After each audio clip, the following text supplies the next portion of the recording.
thème que j'aimerais aborder avec vous, c'est cheminer dans le succès de Dieu. Est-ce qu'on peut dire ça avec moi, s'il vous plaît?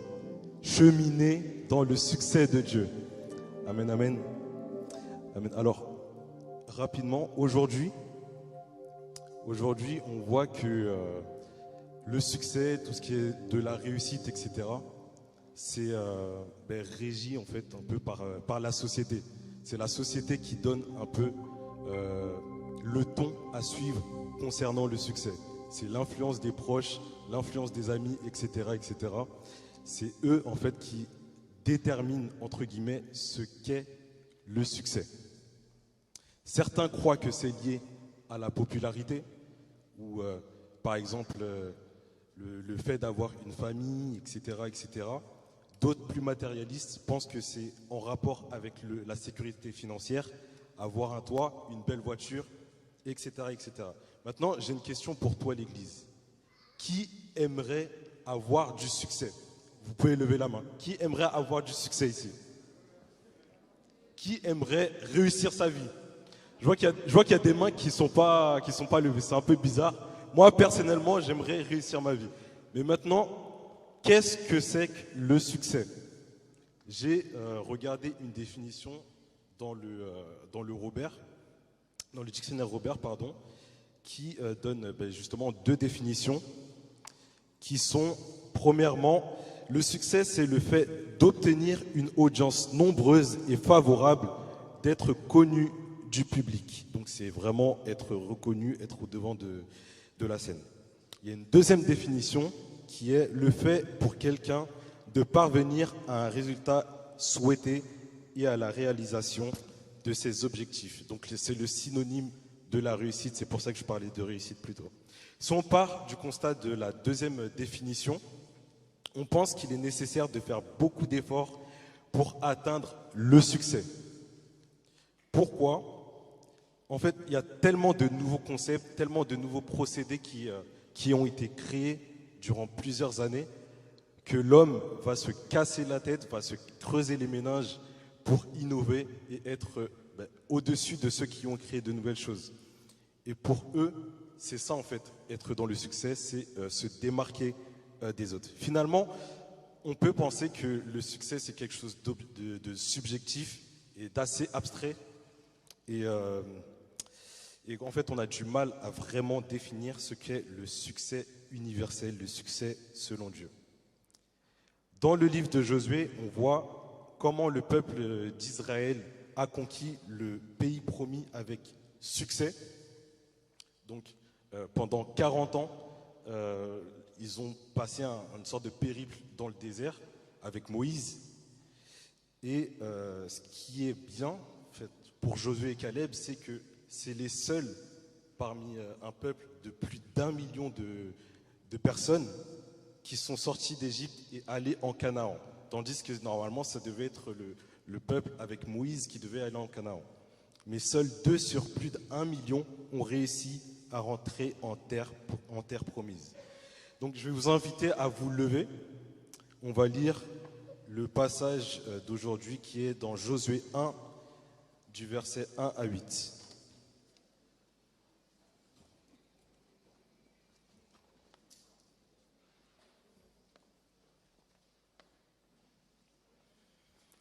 Josué 1, du verset 1 à 8. Je vais lire rapidement.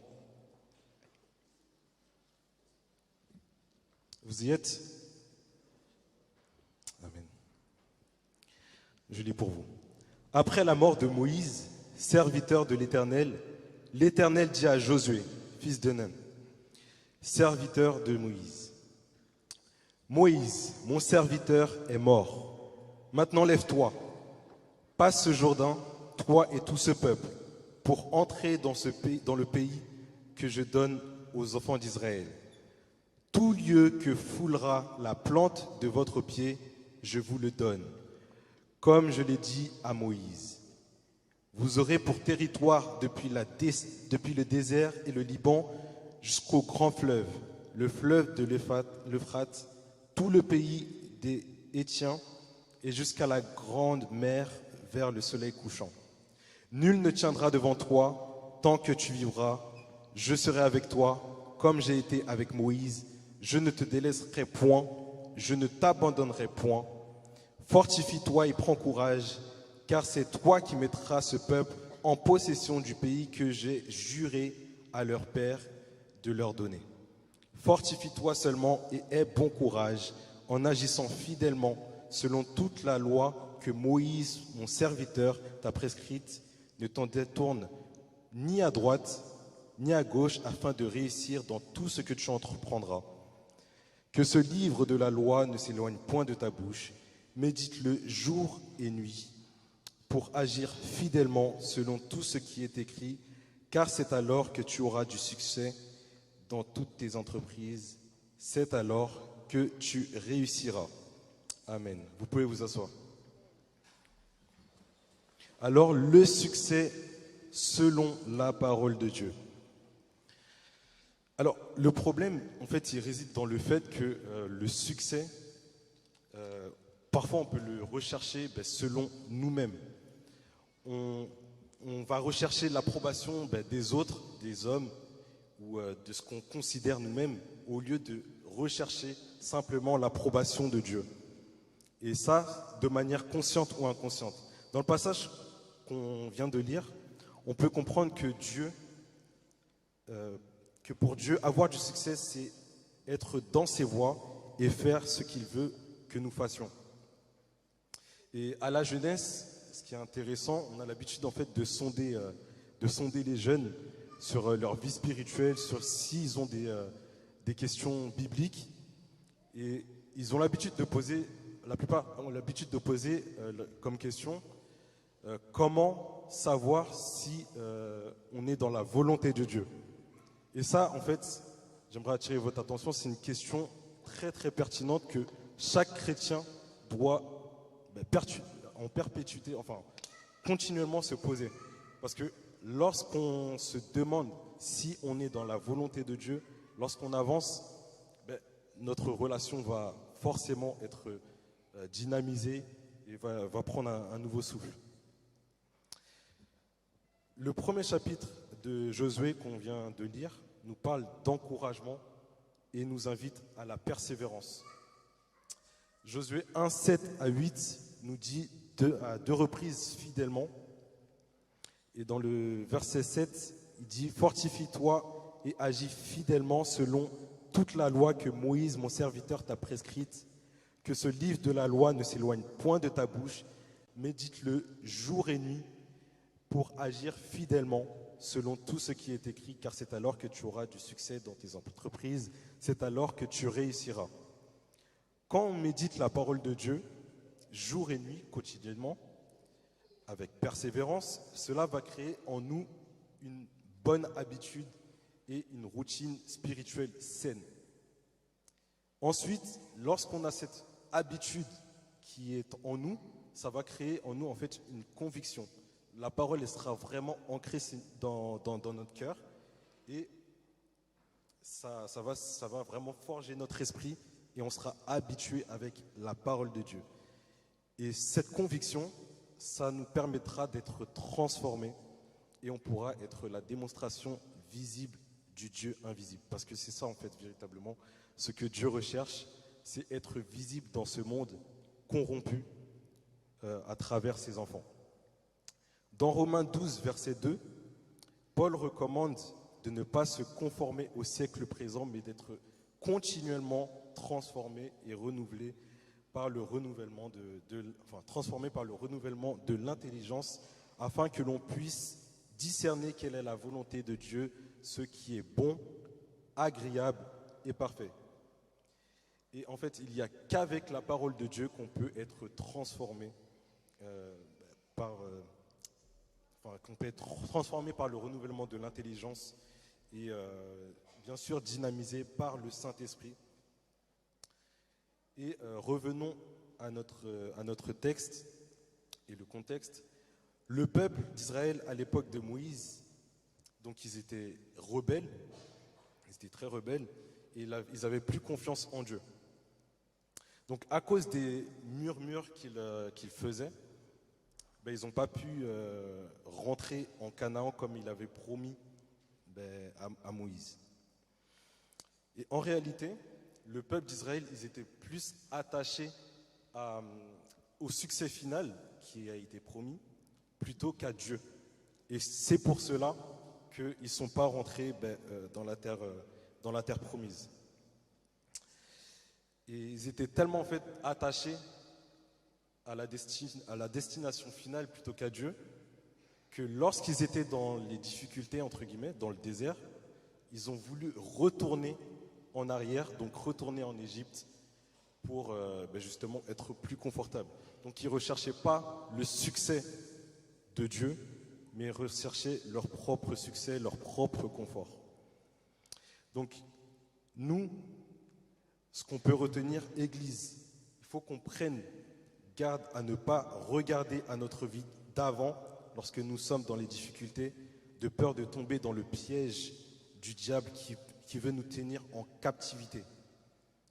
On doit revêtir les âmes spirituelles dont l'épée de l'esprit, qui est la parole de Dieu, pour attaquer Satan qui veut nous faire douter de Dieu et de sa parole. Parce que le doute, au final, c'est une arme redoutable contre ton succès.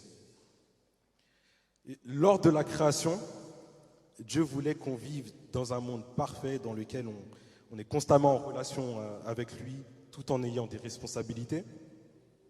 Mais en Éden, la mort spirituelle, elle est venue dès lorsque l'homme a commencé, lorsque Satan est venu tenter Ève dans le jardin. Et c'est pour ça en fait, il l'a tenté avec la parole, et c'est pour ça en fait qu'il faut être vraiment, pas seulement se contenter d'écouter la parole de Dieu, mais il faut aussi la mettre en pratique pour ne pas se laisser borner par de faux raisonnements, comme nous dit Jacques 1, verset 22. Ève, en fait, elle avait la connaissance de la parole de Dieu et l'a timidement utilisée dans Genèse 3, verset 2 à 3. Et elle dit au serpent: nous mangerons du fruit des arbres du jardin. Cependant, en ce qui concerne le fruit de l'arbre qui est au milieu du jardin, Dieu a dit: vous n'en mangerez pas et vous n'y toucherez pas, sinon vous mourrez. Mais ça, cette parole qu'elle a pris de Dieu, ça n'était pas suffisant parce qu'elle s'est laissée séduire et elle a obéi à la voix de l'ennemi plutôt que rester dans la parole de Dieu. Et ça, Satan, il l'a vu. Et dans Genèse 3, du verset 4 à 6, le serpent dit alors à la femme: vous ne mourrez absolument pas, mais Dieu sait que le jour où vous en mangerez, vos yeux s'ouvriront et vous serez comme Dieu, vous connaîtrez le bien et le mal.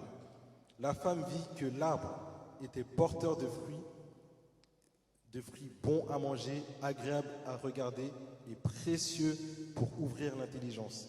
Elle prit de son fruit et en mangea. Elle en donna aussi à son mari qui était avec elle, et il en mangea.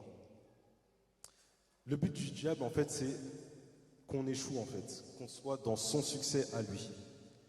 Il faut se rappeler aussi que le diable, avant la création du monde, il voulait prendre la place de Dieu, et lui, il veut nous emmener finalement avec lui. Et ça, c'est le véritable échec, en fait, qui est passé à côté de notre destinée.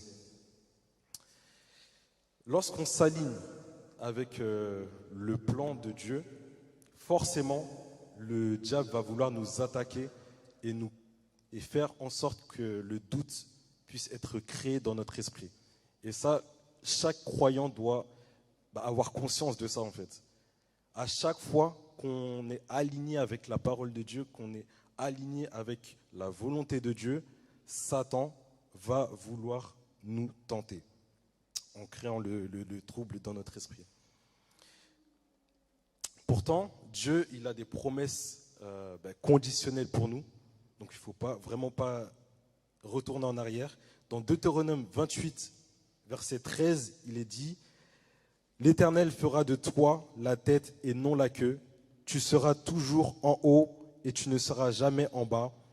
lorsque tu obéiras aux commandements de l'Éternel, ton Dieu, que je t'ai prescrits aujourd'hui, lorsque tu les observeras et les mettras en pratique. Parfois, on va nous dire, toi, tu n'iras pas là, tu n'iras pas à gauche parce que ta. Alors qu'au final, Dieu nous donne sa parole, il nous donne une conviction et il faut vraiment s'attacher à ce qu'il nous dit et pas écouter les voix externes qui veulent nous mener à l'échec, nous mener en dehors de notre destinée. C'est pour ça qu'il faut toujours être ancré dans la parole de Dieu. En fait, c'est Dieu lui-même qui nous élève, peu importe où on est. À partir du moment où l'on observe sa parole et on la met en pratique fidèlement et quotidiennement, il va nous élever. La mise en pratique de la parole de Dieu doit toujours suivre la conviction, sinon on risque d'être instable dans nos agissements et nos pensées. Parce que uniquement savoir qu'on doit manifester de l'amour, par exemple, ça ne vaut pas du tout le fait de véritablement manifester l'amour à tout le monde. Une personne qui nous persécute, je pense que c'est très difficile de manifester de l'amour auprès de cette personne.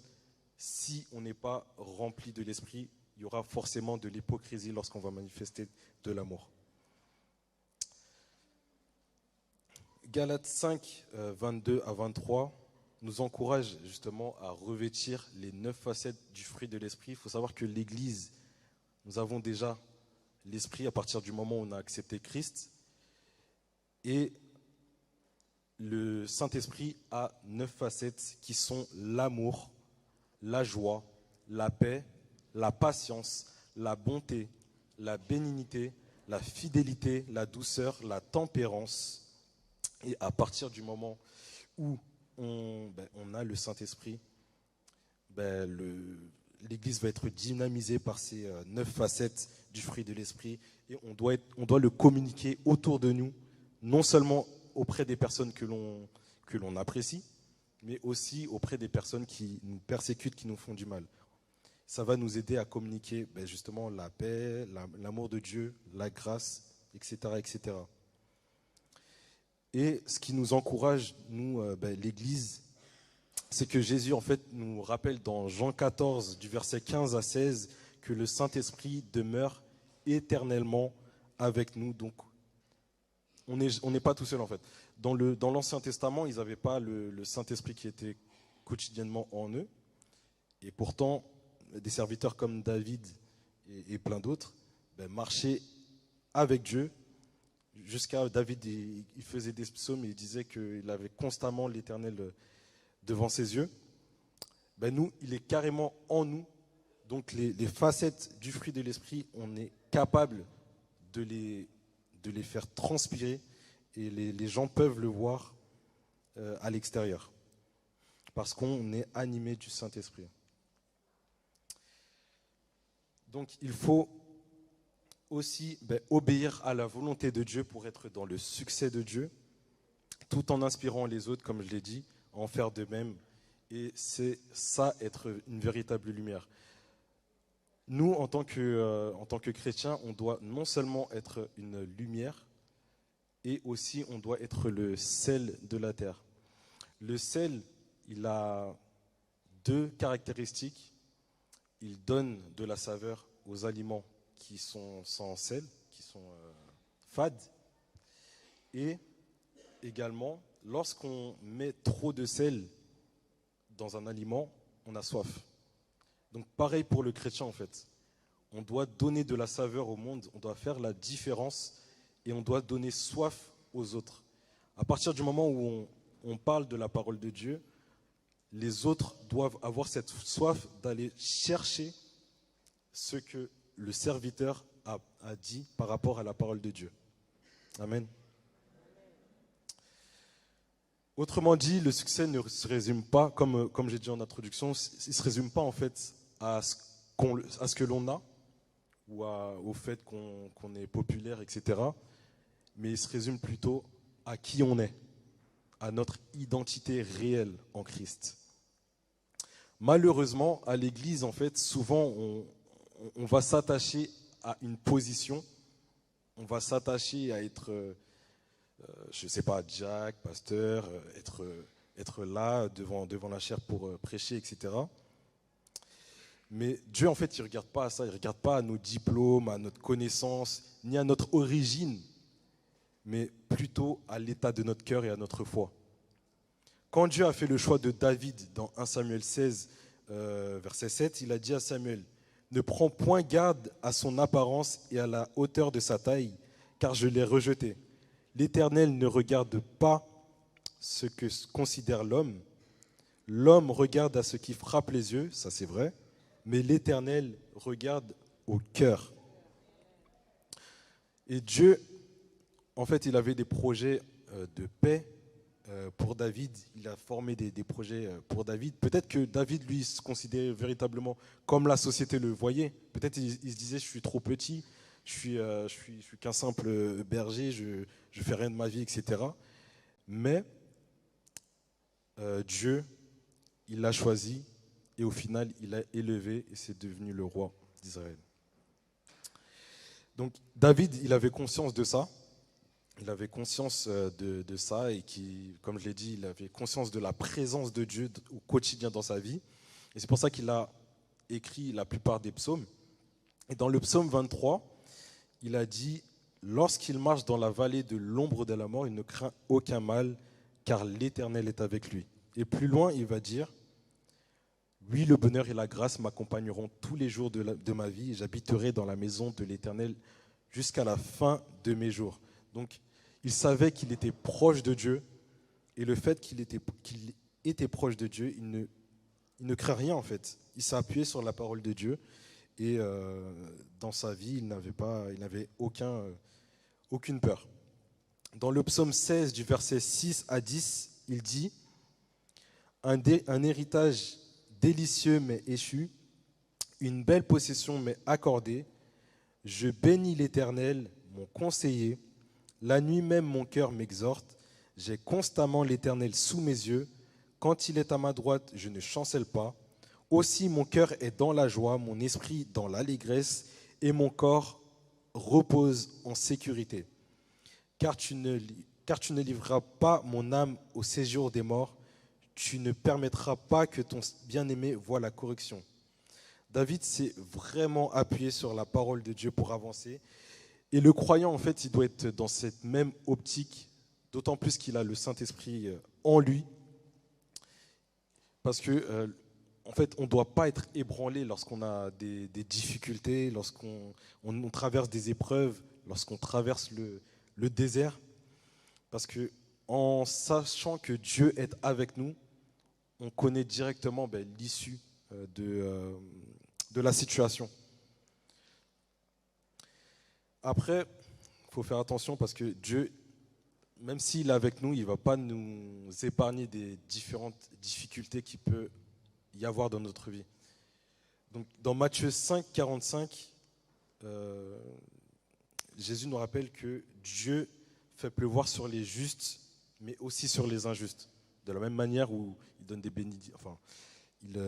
bénédictions aux injustes comme sur les justes. Parce qu'on est dans ce monde et on est obligé d'être... il est juste en fait, tout simplement. Donc, en fait, quand il nous arrive des difficultés dans nos vies, ça ne veut pas nécessairement dire que nous sommes loin de Dieu. Et il faut qu'on sache aller de l'avant et s'appuyer sur le fait que Dieu nous gardera en chemin, car nous sommes en sécurité lorsque l'on a conscience de sa présence. Avoir conscience de l'omniprésence de Dieu nous permet aussi d'être ancrés dans sa parole et d'être dans le succès que Dieu veut pour nous. Donc, plus on est proche de Dieu, plus on a en horreur de ce qu'il n'aime pas, et aussi on aime ce qui lui fait plaisir. En ce sens, on aura davantage tendance à marcher selon l'Esprit. Et aujourd'hui, on est sous la grâce et on est passé de pécheurs à plus que vainqueurs en Jésus-Christ. Et ce n'est pas un état ponctuel, mais c'est vraiment notre identité. Romains 8, 37 nous le rappelle, nous sommes plus que vainqueurs par celui qui nous a aimés. En d'autres termes, l'amour de Christ manifesté à la croix nous protège du mal et nous rend conscients de notre nouvelle identité en lui. Grâce à notre nouvelle identité, on fait la différence dans le monde et naturellement et surnaturellement, le Saint-Esprit qui vit en nous nous influence et influence notre entourage de la même manière.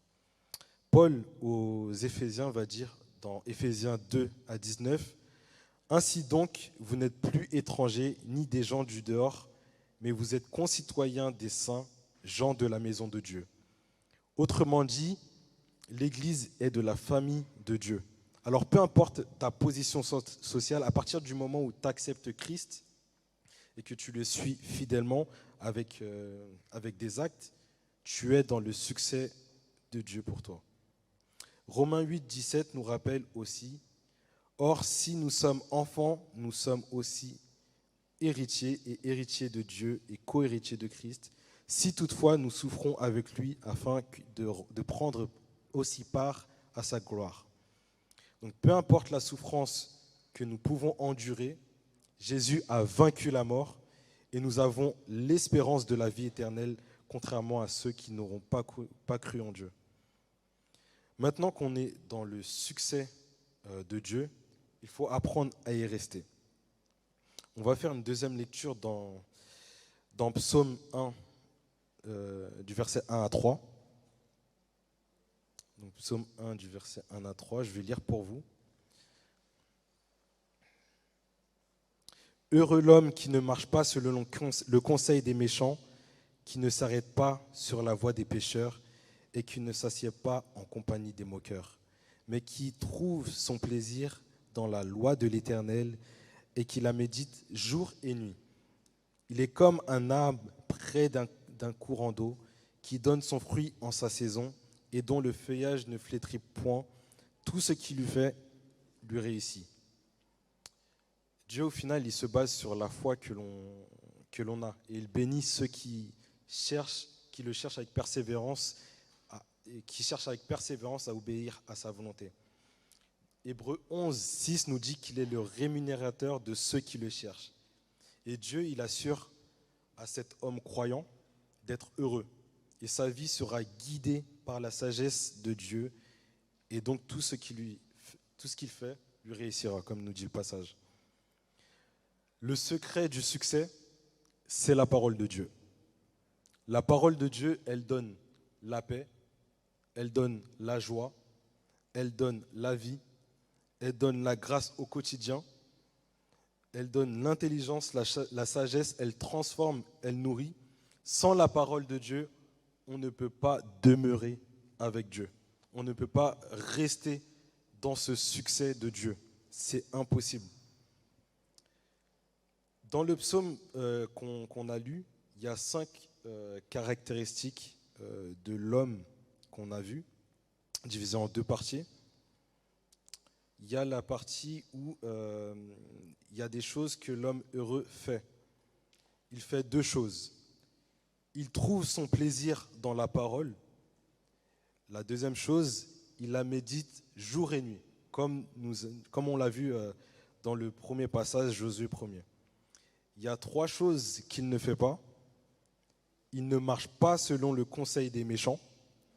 Il ne s'arrête pas sur la voie des pécheurs et ne s'assied pas en compagnie des moqueurs.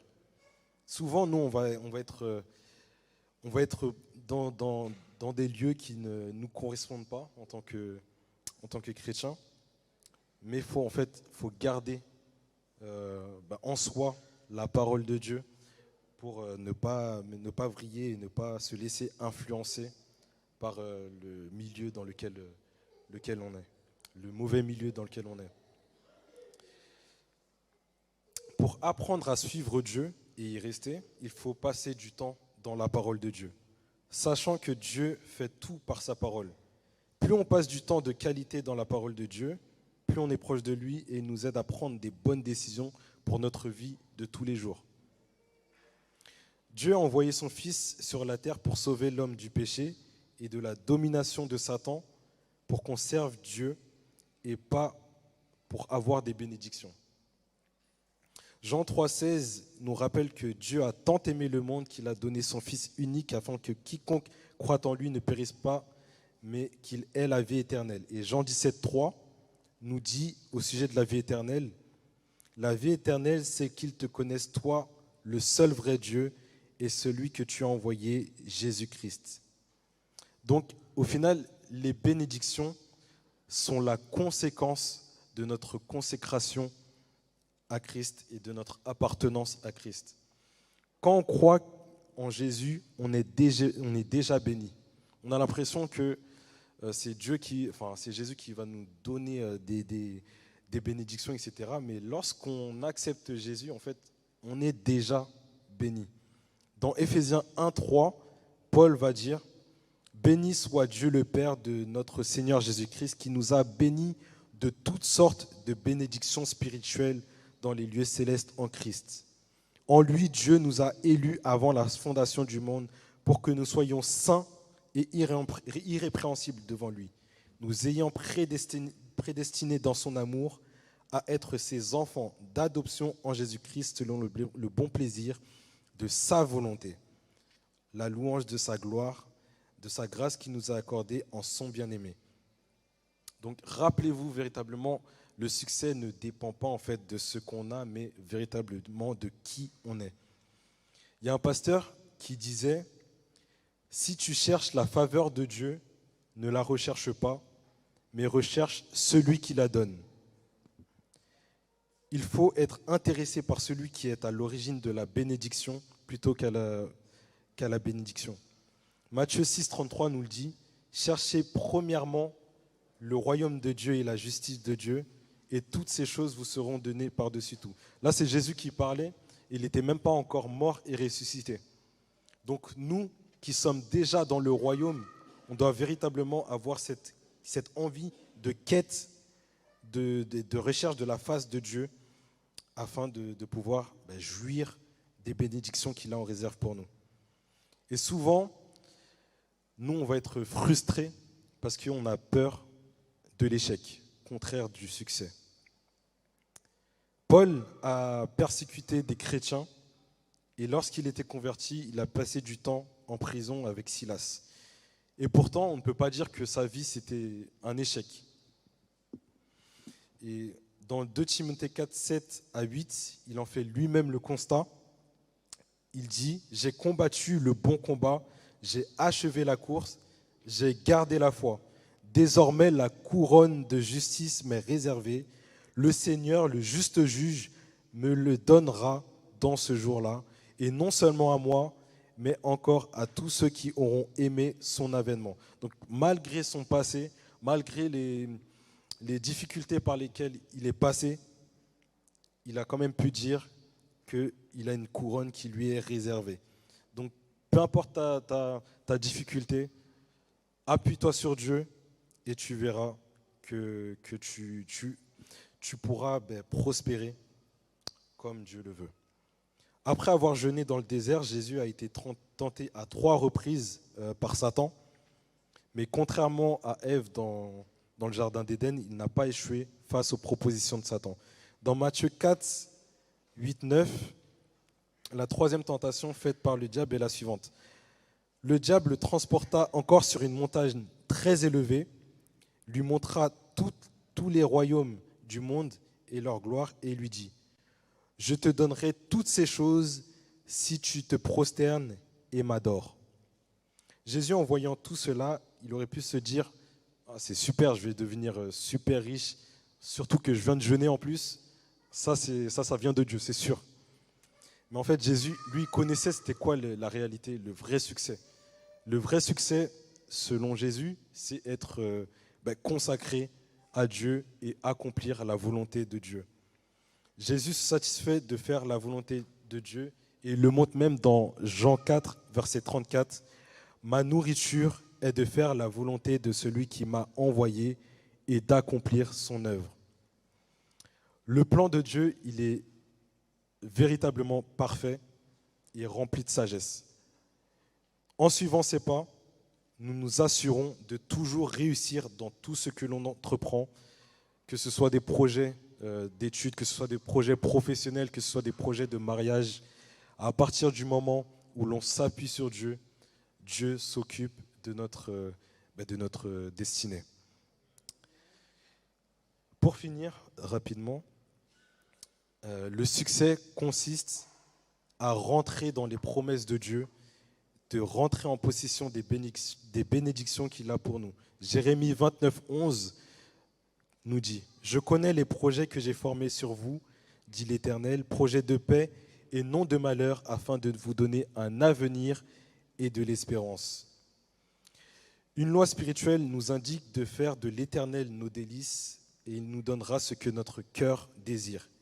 Et ce que notre cœur désire, après avoir fait de l'Éternel nos délices, c'est de servir Dieu et les autres avec amour, comme on l'a dit précédemment.